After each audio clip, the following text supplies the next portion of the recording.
Salut à tous, épisode 15 avec Deceuninck Quickstep. Je vais vous proposer ici la suite logique, c'est-à-dire du recrutement, mais autour du recrutement, ce sera d'abord la Classica Saint-Sébastien, puis des petits amusements, notamment le Tour de Pologne, mais la question principale évidemment de l'épisode, c'est le recrutement, avec quand même la Classica Saint-Sébastien à disputer avant cela. Donc, pour ce qui est de cette très belle classique, j'ai aligné une équipe autour de Julien Alaphilippe, mais les Van Sevenant, Bagioli et Honoré, par exemple, sont de la partie.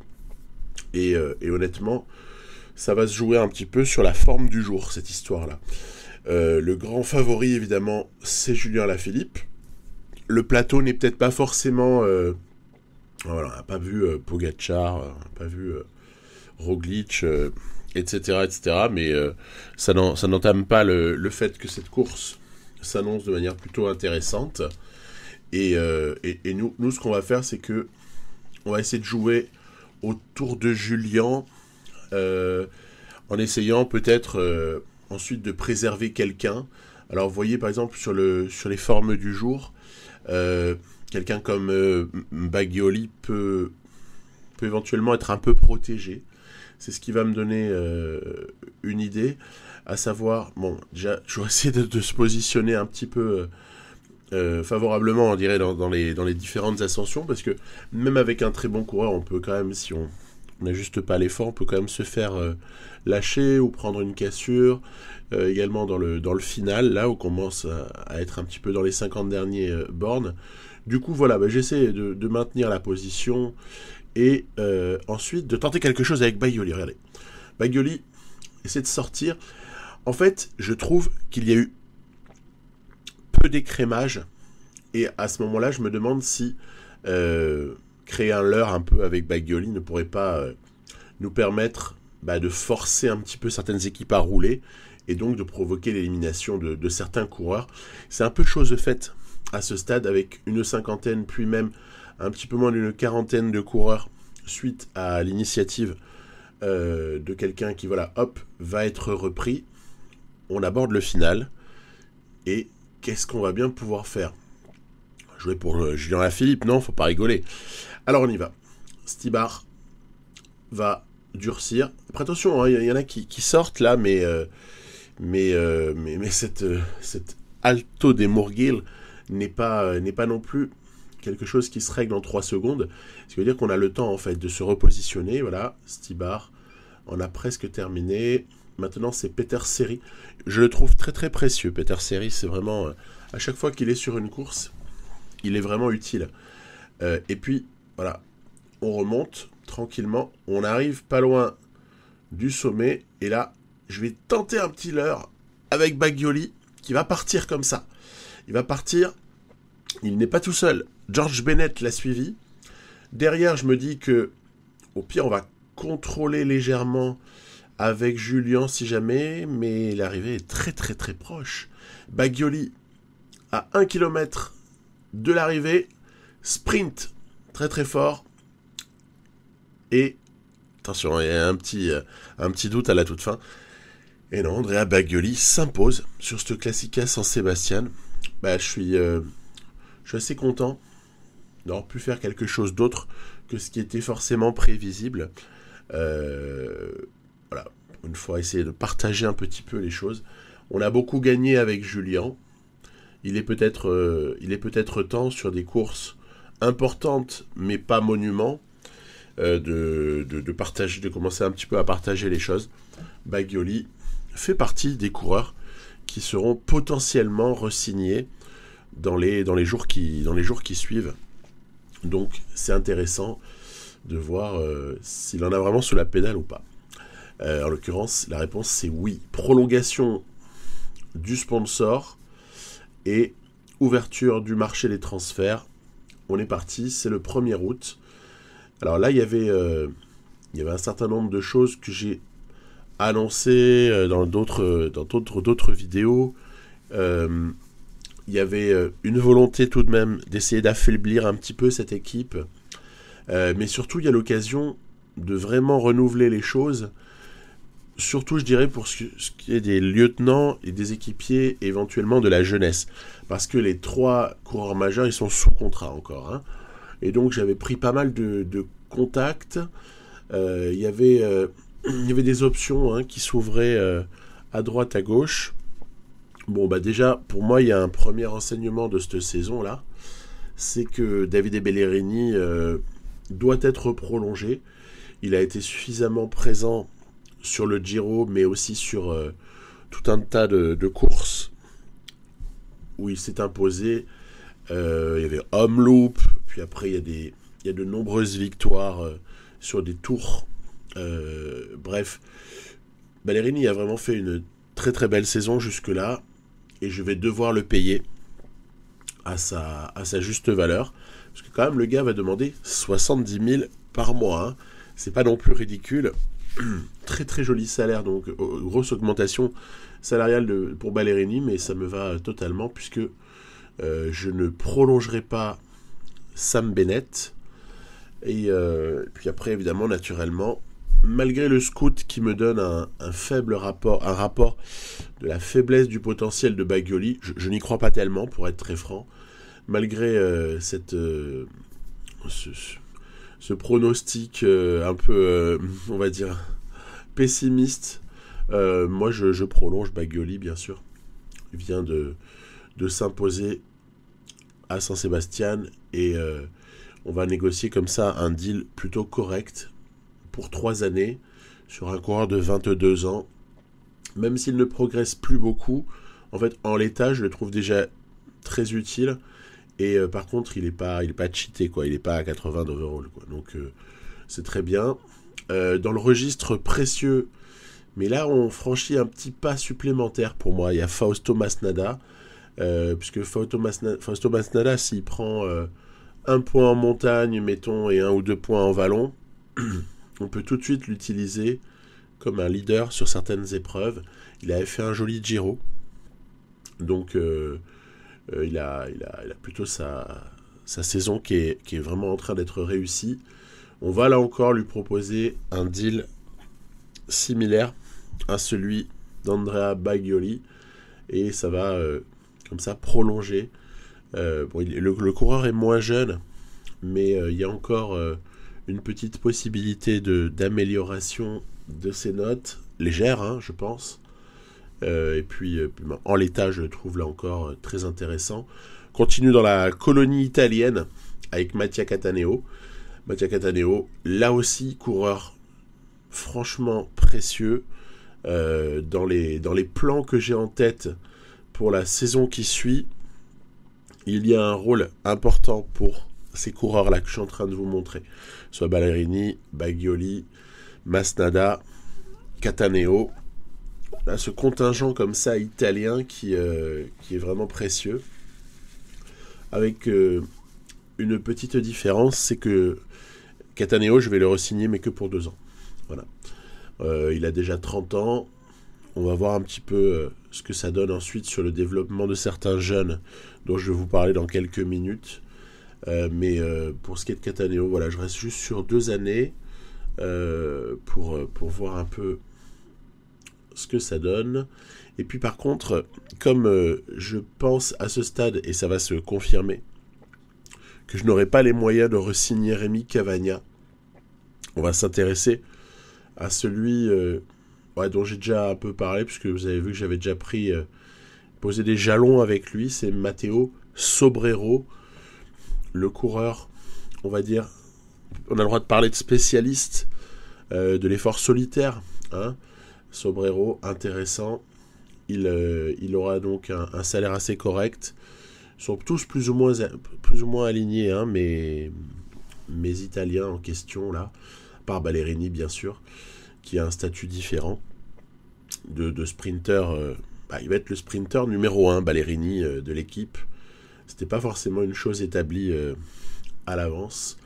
Voilà, donc avec... je crois que Rémi Cavagna est quelqu'un qui demandait environ 80 000 ou 85 000 minimum pour renégocier. Et en fait, ça tombait pas réellement bien dans mes plans. J'ai donc remplacé par Sobrero tout en étant certain d'affaiblir, mais en même temps, il fallait bien aussi faire un petit quelque chose sur ce cas de Deceuninck Quick-Step, où c'est très très amusant de jouer, mais d'être affaiblir légèrement peut être sympa aussi. Un jeune Giacomazzo. Oui, parce qu'en fait, je suis un petit peu allé dans le recrutement de jeunes coureurs prometteurs. Enfin, prometteurs. Ça, c'est moi qui le dis, hein. De jeunes coureurs, en tout cas. Et donc, voilà, c'est à ce titre-là qu'on va aller chercher quelqu'un qui a un fort beau gabarit. Vous avez vu, 1m92, 88 kilos. C'est énorme. 88 kilos sur un vélo. Pour ceux qui font du vélo, vous savez que c'est pas forcément le truc le plus évident de la Terre, quoi. Donc c'était amusant. Après, voilà, on va avoir évidemment, je dis évidemment parce que je l'ai trouvé précieux. Il a eu ses petits rôles, voire même des petits moments de gloire personnelle. On parle ici de Honoré. Honoré qui avait notamment fait un très très bon passage sur Pays Basque ardennaise, mais qui avait également fait un joli Tour de Suisse avant de ne pas démériter du tout sur le Tour de France et d'être à peu près là où on l'attendait. Donc je suis plutôt content de sa saison et il n'y a aucune raison de ne pas le conserver, surtout qu'il est compatriote de Kasper Asgreen. Et je vais aller dans le même registre. On a aussi Michael Morkov du côté des Danois. Je vais aussi aller chercher ce Westerdal, Henrik Westerdal, qui s'annoncerait a priori plutôt comme un coureur de grand tour.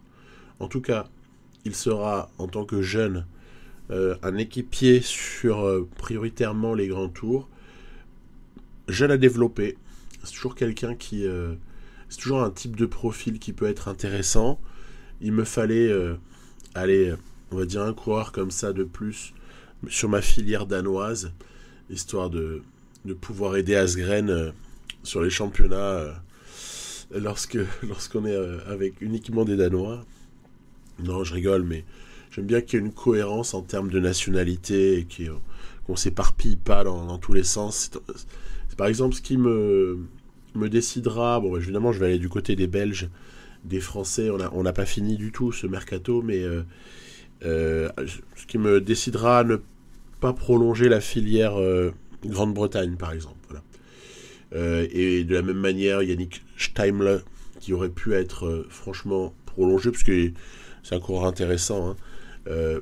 Vu qu'il était le seul Allemand et que j'ai déjà d'autres nationalités, là vous voyez aussi les Pays-Bas, je n'ai pas prolongé certains pour essayer de restreindre un petit peu mon contingent de nationalités différentes. Fabio Jakobsen n'a pas des notes phénoménales quand on pense en termes de polyvalence pour un sprinter.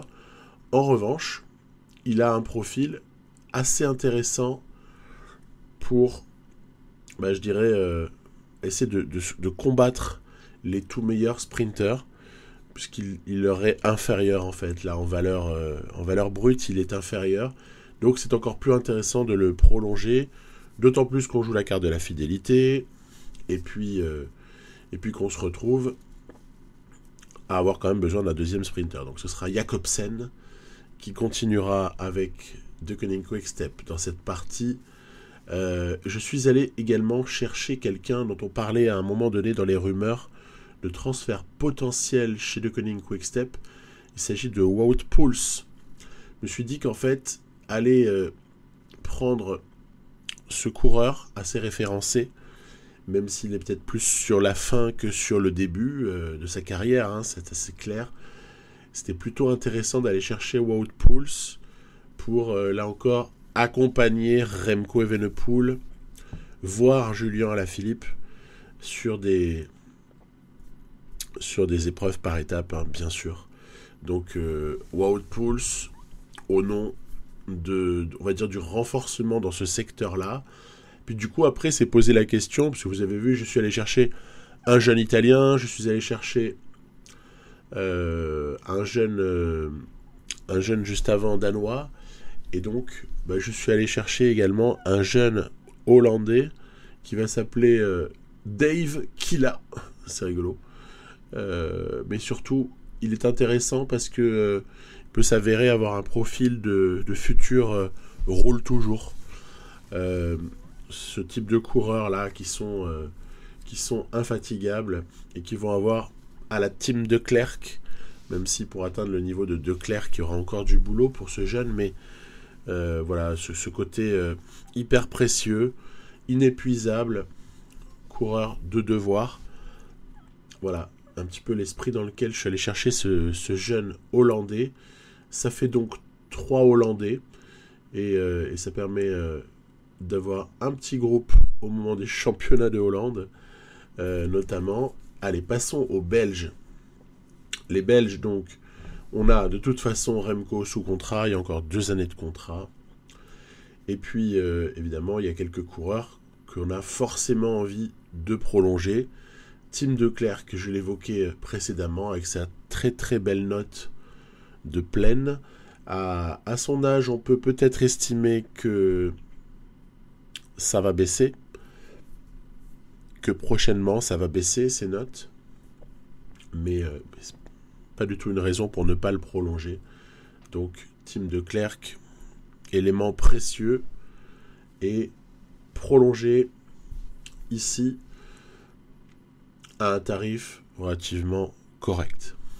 Donc on est toujours au-dessus, mais de peu, au-dessus des 20 000 par mois, ce qui commence à faire un certain nombre de coureurs qui ont des salaires un petit peu proches de 20 000, mais ça me va bien. Il faut aussi accepter de payer un petit peu les équipiers, surtout dans une équipe où les équipiers ont une telle importance.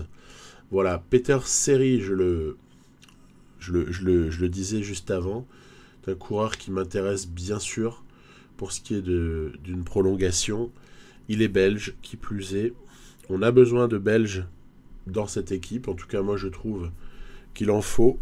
C'est très important. C'est quand même une équipe belge, hein, donc ne boudons pas notre plaisir dès qu'il y a un Belge qui peut être concerné par soit une prolongation, soit un recrutement. C'est un petit peu dans cet esprit-là, et comme je laisse partir d'autres coureurs, d'autres nationalités, que quelqu'un comme Van Lerberg va être prolongé. On ne peut pas dire que je l'ai fait briller celui-là dans cette saison, mais en même temps c'est un peu difficile de trouver de la place pour tout le monde, mais il a forcément un rôle à jouer, voilà, en équipier solide. Ici ou là, je prolonge et on verra bien. Donc voilà pour quelques coureurs belges. Pour ce qui est d'Ilio Keisse, j'aurais forcément prolongé juste pour le principe, mais il se trouve que voilà, le garçon prend sa retraite à la fin de la saison, tout comme d'ailleurs Dries de Venins, il prend aussi sa retraite de Venins. Regardez, vous voyez, fin de carrière. Là, faut dire qu'il a 38 ans, c'est pas irréaliste de le voir prendre sa retraite ici dans cette partie.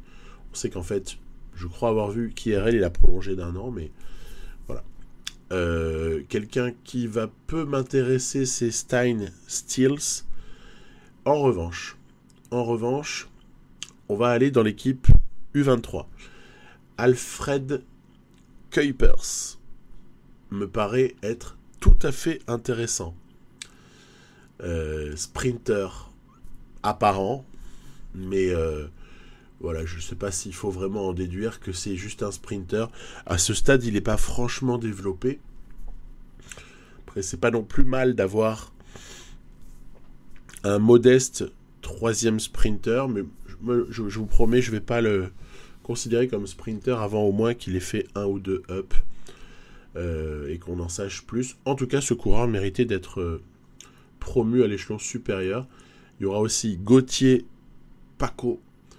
Donc là aussi, je trouve que c'est très intéressant. Du profil dont on a toujours besoin. Pas grand-chose en dessous de 66, malgré son jeune âge. Des aptitudes a priori pour le contre-la-montre.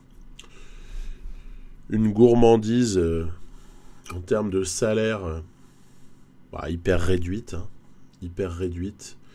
Le garçon accepte 3 ans à 3000, donc franchement, ça se passe pas si mal. Voilà, après on va regarder un petit peu d'autres coureurs. Il y a ce Mouse qui honnêtement déjà m'emballe moins au niveau des notes. Je sais que c'est amené à bouger, hein, mais je suis pas convaincu par ce jeune-là. Et puis, il y a comme ça d'autres éléments là sur lesquels je suis pas non plus vraiment enclin à engager des négociations. On verra ce que nous donne cette équipe U23 l'année qui suit.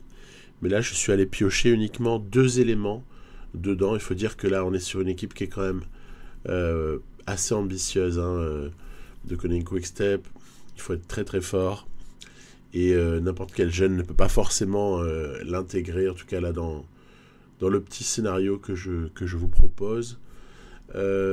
Ensuite, je suis allé regarder du côté finalement des autres jeunes belges et trouver quelqu'un qui m'a intéressé, c'est ce Van Kersbroek. Mais en même temps, pas franchement certain non plus qu'il ne présente pas un trop gros trou en montagne pour être intéressant réellement. Rodrigue Swerts peut-il nous intéresser? Je le trouve pas non plus folichon dans la polyvalence. Et donc, on va se contenter comme ça de ces 5 gars qui ont été pris ici. Et on va aller surtout les prolonger, les confirmer, confirmer toutes ces signatures. Il nous reste encore de l'argent, hein, à ce stade-là. Il nous reste vraiment du pognon. Vous allez voir que finalement, l'argent, il peut aussi très rapidement partir avec des contrats à 20 000 assez nombreux, avec 70 000 pour Ballerini qui gagnait moins auparavant, avec les 3 meilleurs coureurs déjà sous contrat confirmé pour les 2 années qui suivent. Il y a des cas à régler aussi, hein. C'est le cas Stibar, le cas Sénéchal, et puis surtout le cas Almeida. Voilà, vraiment des décisions qui sont un petit peu plus difficiles à prendre, surtout pour le portugais. Je vous l'avais annoncé en fin d'épisode précédent. Alors pour ce qui est de Zdenek Stibar, il est pour moi inconcevable de ne pas le prolonger, tellement ce coureur à l'ADN de l'équipe.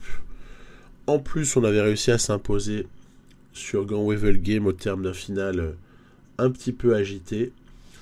Et puis Zdenek Stibar, c'est encore le potentiel pour gagner de très belles courses, malgré une déjà baisse des notes à 35 ans. Donc on va comme ça, voilà, le prolonger. Il n'est pas très gourmand. Il n'est pas très gourmand parce que il est en phase de déclin en fait. Hein. Mais voilà, à ce prix-là, c'est quand même quasiment cadeau. Et puis on est sur une fin de carrière que je veux dans cette équipe-là. Voilà, ensuite, pour continuer du côté tchèque, on a Josef Černý qui va comme ça. Moi je l'apprécie en fait. Hein. J'aime bien Černý. Je le trouve précieux. Encore une fois, capable de rouler. On a une petite cohorte de coureurs qui sont de très bons rouleurs. Je vous dis que si on rencontre un contre-la-montre par équipe et qu'il y a possibilité de réunir les meilleurs rouleurs, il y aurait moyen de s'amuser légèrement. Et puis donc le 3e tchèque que je vais aller prendre, vous voyez, c'est ce coureur, Dzimis Ošek. Là encore de belles promesses de développement, vu les notes à ce stade pour ce jeune coureur. Déjà 21 ans quand même, hein, mais voilà, j'avais envie aussi, après les jeunes belges, après le jeune danois, etc., d'aller aussi chercher un jeune tchèque. Voilà, on essaie d'aller choisir comme ça un coureur de chaque nationalité représenté dans l'équipe. Passons ensuite, il nous reste plus grand chose à traiter, hein, à ce stade-là. Il y a déjà un certain nombre de coureurs sous contrat pour l'année ou les années qui suivent. Je crois que les négociations sur des contrats courts n'ont porté que sur quelques coureurs comme Wout Poels par exemple, mais après, sinon j'ai offert un petit peu plus. Et histoire d'évoquer un sujet intéressant, on va regarder l'étape 7, donc la dernière étape du Tour d'Utah. Ici, le Tour d'Utah, c'était donc un tour intéressant puisque Jean Almeida, Remco Evenepoel se sont trouvés face à Primož Roglič avec quand même une possibilité de taper fort sur la dernière étape pour Almeida qui n'a pas un retard énorme au général non plus. Hein. Donc il y a peut-être quelque chose à faire. Et puis c'est surtout donc la question que je veux introduire à ce moment-là, c'est Almeida doit-il être prolongé ou pas? Alors il y a plusieurs volets à cette question-là, si on veut commencer à répondre. Si on regarde juste brutalement ce qu'a donné le Giro précédent dans cette partie, on va se dire il serait très très bon en fait de laisser partir Jean Almeida et de vraiment le laisser dans l'adversité pour avoir plus de mal à dominer, même si le but final c'est de dominer, c'est bien aussi que ça ne se passe pas de manière trop aisée.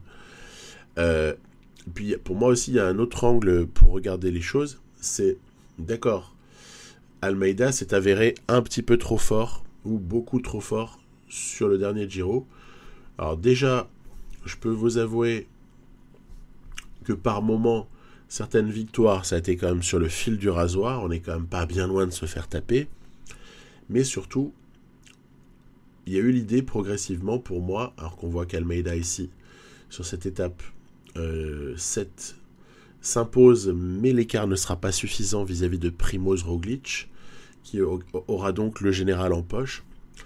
Ce que je pense pour Almeida, c'est que si on le prolonge, c'est pour 1 an et c'est avec une mission très particulière, c'est essayer d'aller chercher un Tour de France. Ça veut dire que ça n'entrave pas du tout le développement de Remco Evenepoel, qui se retrouverait, lui, au contraire, leader unique sur Giro, voire même leader unique sur Vuelta, si on ne... Moi, en tout cas, c'est ce que j'aurais envie de faire à ce stade-là. Je sais, il y a une Vuelta qui va arriver, là, elle se profile à l'horizon, mais donc je ne sais pas ce que ça va donner, cette Vuelta. Je ne l'ai pas encore joué beaucoup, je crois avoir joué 3-4 étapes, pas plus. Mais en tout cas, après réflexion, re-réflexion, j'ai hésité. Je me suis dit, vis-à-vis de Jean Almeida, qu'il fallait peut-être le prolonger, en fait. Mais sur un contrat un peu spécial. Sur un contrat court, sur un contrat que je vais vous montrer. Donc l'idée, c'est de raccourcir ce contrat. On se donne en fait juste 1 année. On se donne 1 année pour essayer d'aller chercher comme ça un Tour de France au nez et à la barbe de ceux qui nous ont archi-ultra dominés. J'ai nommé Pogačar, Roglič et Bernal. Donc, vous voyez, le garçon est dur à la négociation. Il a un statut de malade.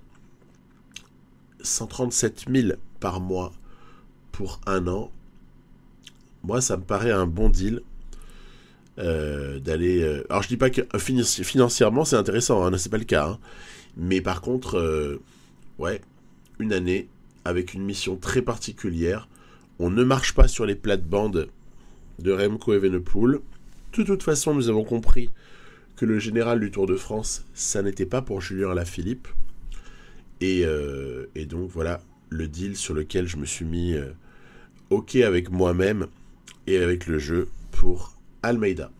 Florian Sénéchal, j'en parlais, il est évident que je n'avais pas l'intention de le laisser sur le bord de la route. Hein. Pour moi, Florian Sénéchal, élément du projet. La seule chose sur laquelle j'ai longtemps réfléchi, en vérité, c'est sur qui... Ah, vous voyez, il veut il veut un petit peu plus, mais je crois qu'à 25 000, c'est pas non plus une mauvaise opération pour l'équipe d'avoir 2 années de plus pour Florian Sénéchal. Ouais, la question c'est qui pour entourer Alaphilippe et Sénéchal, puisque je n'ai que 2 Français à ce stade-là, étant donné que j'ai dû faire une croix sur Rémi Cavagna. Donc j'ai cherché un petit peu. Il y a ce Jean-Marie là, Jean-Marie Billot, qui est plutôt intéressant. C'est le moins qu'on puisse dire.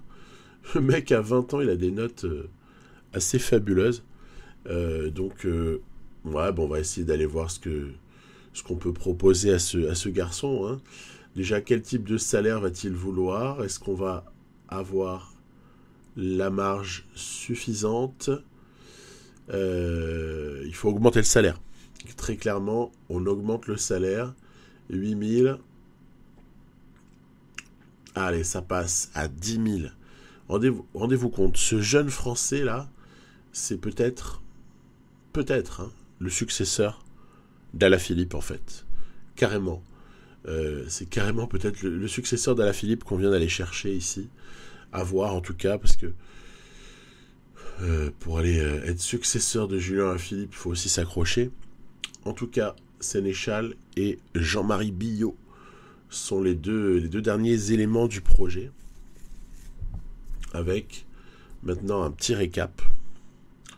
Donc, équipe totalement tournée autour de Alaphilippe, Remco, Asgreen. Fin de contrat et je ne prolongerai pas Yves Lampaert la saison qui suit.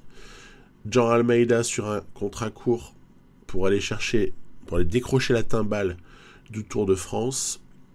Un certain nombre de jeunes coureurs, vous voyez, entre Westerdal, Billot, Kuipers, Giacomazzo, Paco, Oshek, Kila. Donc ça, c'est un petit contingent de jeunes qui doit se développer.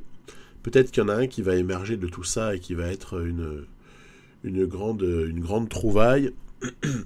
Ensuite, évidemment, il y a tous les équipiers. Seri, Morkov, De Clercq, Cataneo, Czerny, Masnada, Honoré, Sobrero, Bagioli, Pouls, Tibar, Van Sevenant. Et puis, Ballerini en 4e lame derrière Ballerini derrière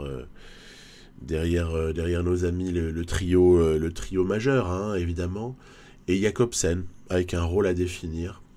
Honnêtement, il peut aussi être sympa d'avoir du Jakobsen sur certaines épreuves, en tout cas bien plus que ce que je vous ai montré jusque-là, tout en sachant que Jakobsen, on va le voir sur la Vuelta. J'avais un petit peu réparti les choses. Vous voyez, alors il y en a qui vont aller sur Pologne. Là, je vais vous proposer un petit tour en Pologne. Mais surtout, on voit un petit peu la planification à ce stade-là.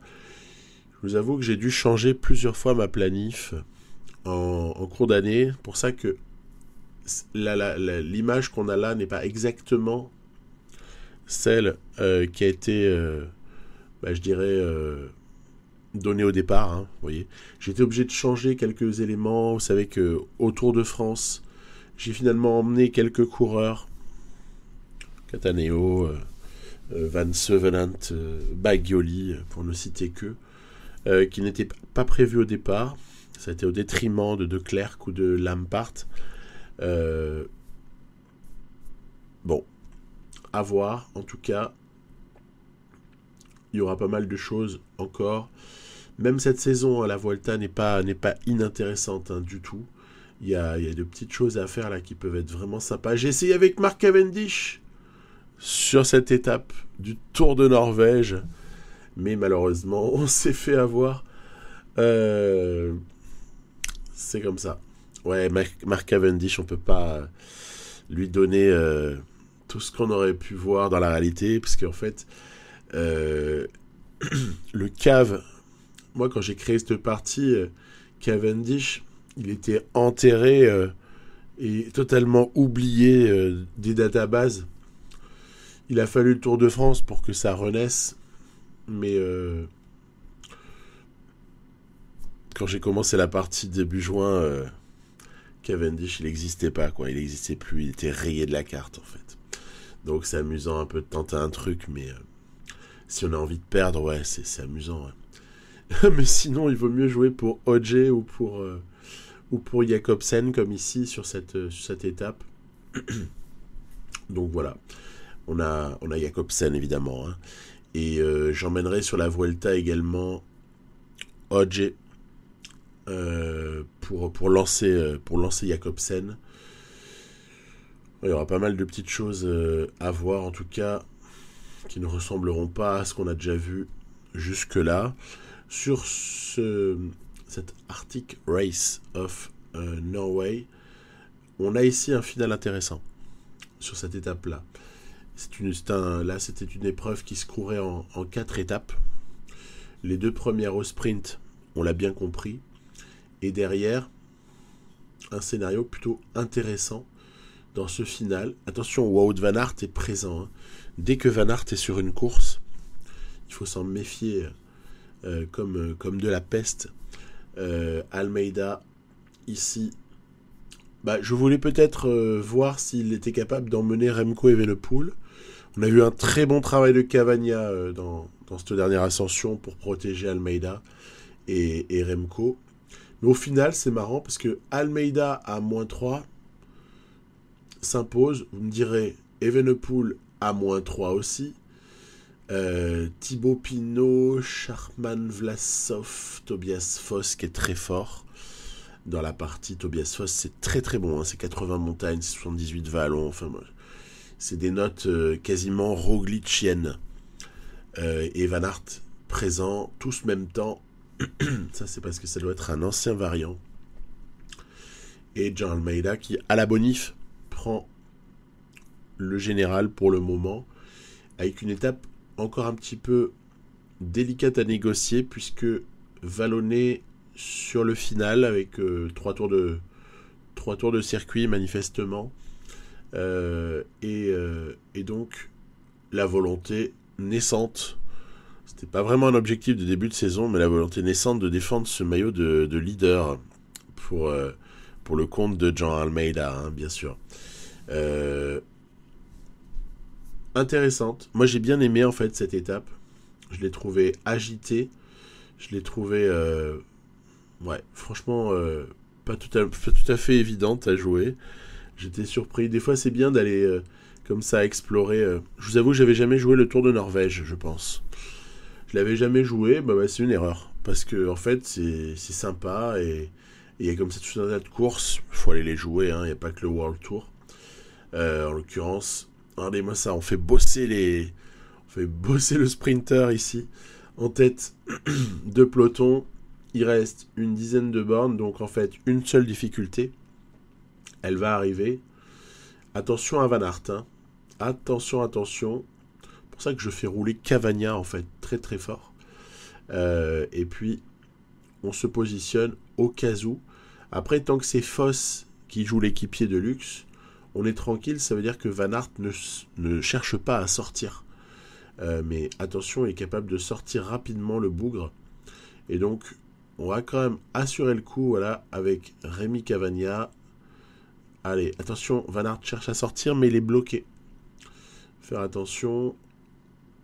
Evenepoel, Almeida. Et ça va comme ça, finalement, dans un final assez improbable, se jouer entre Cavagna et Van Aert. C'est amusant. Rémi Cavagna est passé pas loin du tout de décrocher la timbale sur cette étape-là. Regardez, il y en a un qui va leur griller la politesse, c'est Arnaud Démare, ok. Mais Cavagna, Van Aert arrivent dans le même temps.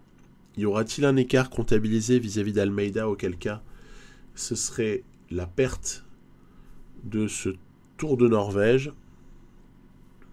Attention, suspense. Suspense total. Qui va gagner le général du Tour de Norvège? Écoutez, voilà, la sentence semble assez établie. Eh ben non, il conserve les bonifs, en fait. Il y a un jeu des bonifications. C'est pas aussi évident qu'on pensait avec du 10-6-4, par exemple. Il y avait un système de bonification intermédiaire également. Et Almeida gagne pour 1 seconde ce Tour de Norvège. Voilà. Mais attention, Van Aert est chaud et on va le retrouver sur le Tour de Pologne que je propose pour conclure cet épisode. Oh, un aperçu quand même rapide, hein. On va pas non plus développer ce truc-là à outrance. Vous voyez, Alaphilippe est dans un creux de sa saison, hein. C'est avant que la forme remonte. Donc 77%, il est bien bas, hein. Il y a de la fatigue, il y a eu, nécessité de le reposer. Il y a eu un Tour de France qui forcément a épuisé ce type de coureur. Et même le repos ne suffit pas forcément à remonter la pente. Je pense qu'Alaphilippe, il va falloir vraiment attendre le 20 septembre ou quelque chose comme ça pour qu'il soit de nouveau dans une bonne forme. Mais ça tombe bien parce que c'est plutôt à partir de là qu'on l'attend sur les championnats du monde et évidemment en Lombardie. Donc pas de problème pour moi. Et du coup, en attendant, on peut faire un petit peu mumuse avec les équipiers. Et notamment ici, se faire damer le pion sur ce premier sprint par Ackermann et Wout van Aert qui ont comme ça donc maîtrisé Davide Ballerini et son nouveau contrat fringant. Ouais, après on peut encore être, on peut aussi être battu hein, avec Ballerini. Il n'y a pas non plus une obligation de s'imposer. En plus, le garçon est un petit peu touché à ce moment-là. Il y a une baisse d'énergie en fait. Je savais pas trop ce que ça pouvait donner. J'ai raté mon coup pour ce qui est de m'imposer sur l'étape suivante. Et puis surtout, j'ai oublié d'enregistrer. Bref, l'enregistrement n'a pas fonctionné. On s'est fait taper au sprint. Voilà, c'est comme ça. C'est très bien. Et attention, on commence à aborder un type d'étape où la bataille pourrait se faire pour le général. Alors la bataille, mine de rien, il y a pas mal de prétendants. Dans son plateau, ce Tour de Pologne est assez proche du Tour de Pologne que je vous ai proposé il y a environ un mois avec Gazprom et où on avait aussi une adversité dont Wout van Aert faisait partie. On se souvient à ce moment-là que Van Aert avait tapé Lutsenko sur le général final d'assez peu. Alors donc, est-ce qu'il y aura une victoire pour Van Aert également face à Julien Alaphilippe, ou est-ce que Julien Alaphilippe va être en mesure ici de s'imposer? J'essaie un petit peu de préparer le terrain, regardez, pour le final, avec Seri dans la roue duquel Alaphilippe est présent. Pour Ballerini, ça risque d'être un petit peu juste au sprint. Donc, on va essayer d'y aller en gros effort curseur avec Peter Seri et demander à Alaphilippe comme ça de suivre le truc avant de le lâcher peut-être au moment qui nous paraît opportun pour une victoire. Oui, victoire de Julien Alaphilippe sur cette étape 3. Donc ça veut dire que le tour de Pologne est déjà réussi pour moi parce que je n'avais aucun autre objectif qu'une victoire d'étape pour Julien Alaphilippe. Allez, non, il n'est pas réussi.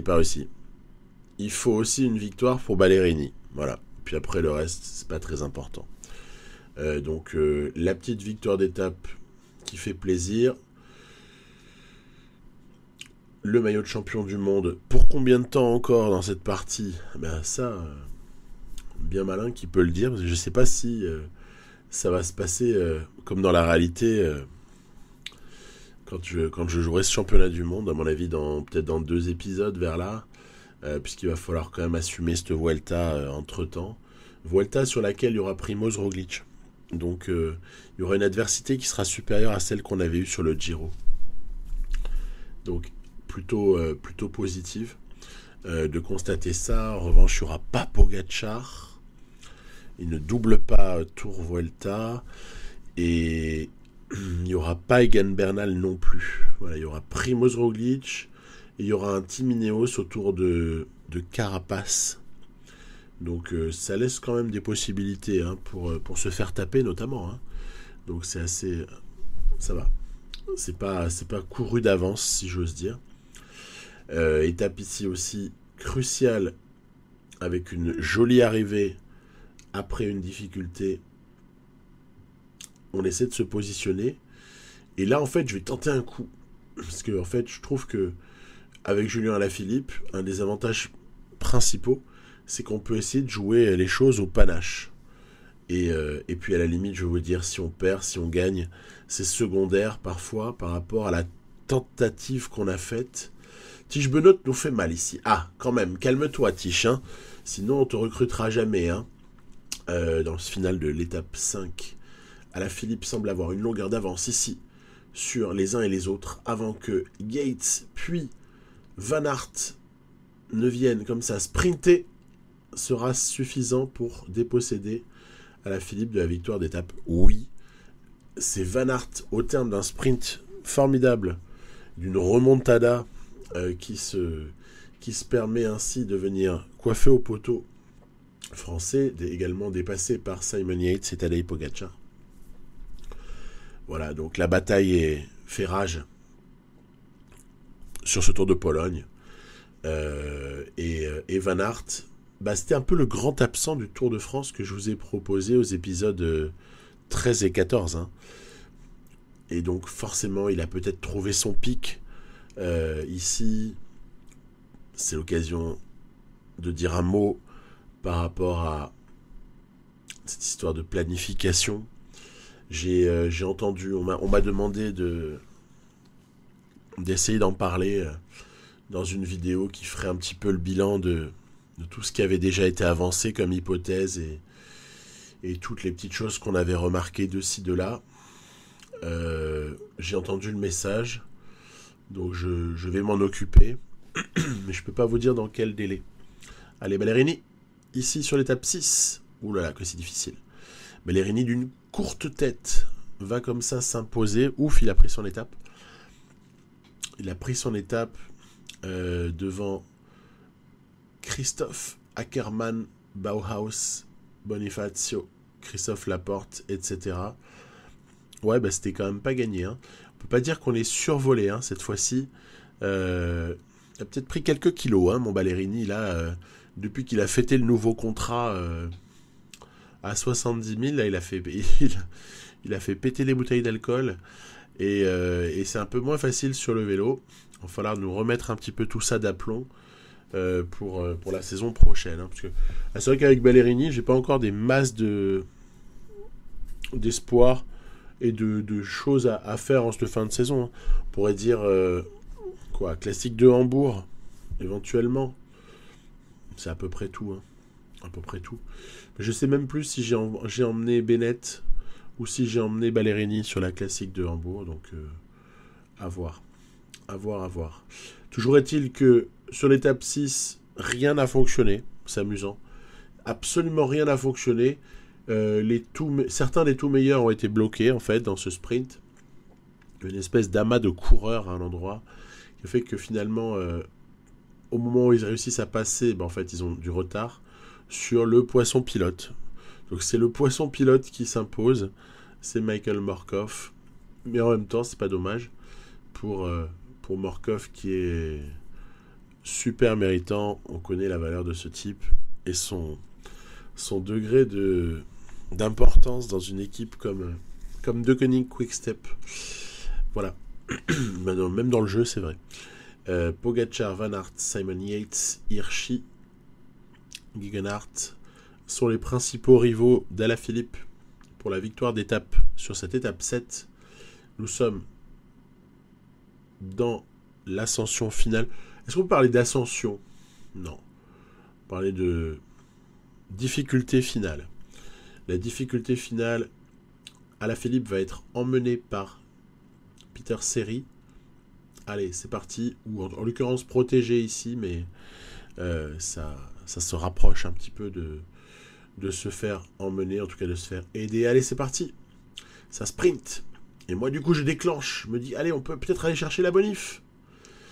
Et la victoire. Eh bien non. Scénario identique, en fait. En tout cas, scénario proche de celui de l'étape 5 où Van Aert a finalement gagné. Donc, ouais, du très bon... et puis, il y en a un, malheureusement, qui va être lâché sur le coup. C'est pas Serry. C'est Tadej Pogačar. Voilà, Pogacar n'a pas aimé la bosse finale. Et Van Aert l'a adoré.